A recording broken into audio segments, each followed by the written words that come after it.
Jail Road पोलिसांनी तडीपार आरोपींनी चोरलेले 13,92,000 रुपये किमतीचे 111 मोबाईल इतरांना विकणाऱ्या दुकानदाराला शिताफीने पकडलं।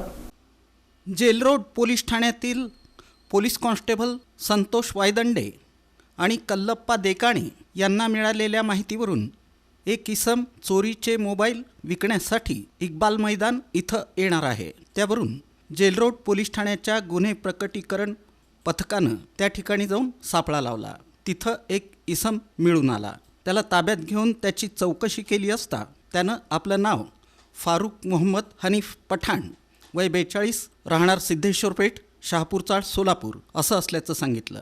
त्याची अधिक चौकशी केली असता सोलापूर शहरातून तडीपार आरोपी गणेश उर्फ अप्पा तुकाराम बेरुंगी, लखन तुकाराम बेरुंगी दोघे राहणार राहुल गांधी नगर झोपडपट्टी सोलापूर यांनी शहरातून विविध ठिकाणांवरून चोरी करून आणलेले मोबाईल आणून दिले आहेत अशी कबुली दिली। त्याच्या ताब्यातून 13,52,958 रुपये किमतीचे 111 मोबाईल जप्त करण्यात आले। ही कामगिरी पोलीस आयुक्त एम राजकुमार, पोलीस उपायुक्त विजय कबाडे, सहाय्यक पोलीस आयुक्त प्रताप पोमण यांच्या मार्गदर्शनाखाली जेलरोडचे वरिष्ठ पोलीस निरीक्षक शिवाजी राऊत, पोलीस निरीक्षक गुन्हे भाऊराव बिराजदार, सहाय्यक पोलीस निरीक्षक संदीप पाटील, सहाय्यक फौजदार MD Nadaf, Sharif Shaikh, Gajanan Kangiri, police head constable Vasant Mane, Dhanaji Babar, Abdul Wahab Shaikh, police नाईक भारत गायकवाड, पोलीस कॉन्स्टेबल संतोष वायदंडे, कल्लप्पा देकाणे, युवराज गायकवाड,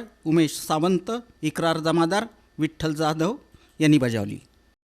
पथक PI राऊत, ACP श्री कोमन यांनी पुढाकार घेऊन गुप्त बातमीदारामार्फत बातमी काढून एक चोरीचे मोबाईल घेणारे मोबाईल दुकानदारास अटक करून त्याच्याकडून एकूण 13,52,000 रुपये किमतीचे 111 मोबाईल जप्त करण्यात आलेले आहेत।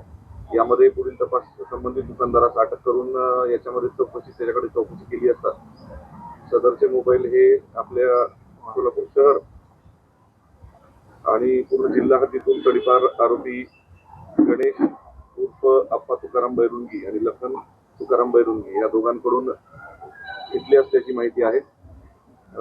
या दोघांनाही साधारण डिसेंबर 2025 मध्ये तडीपार करण्यात आलं होतं आणि या गुन्ह्यामध्ये त्या दोघांचा सुद्धा शोध घेण्यात येत आहे आणि त्या दोघांनाही अरेस्ट करण्यात येत आहे।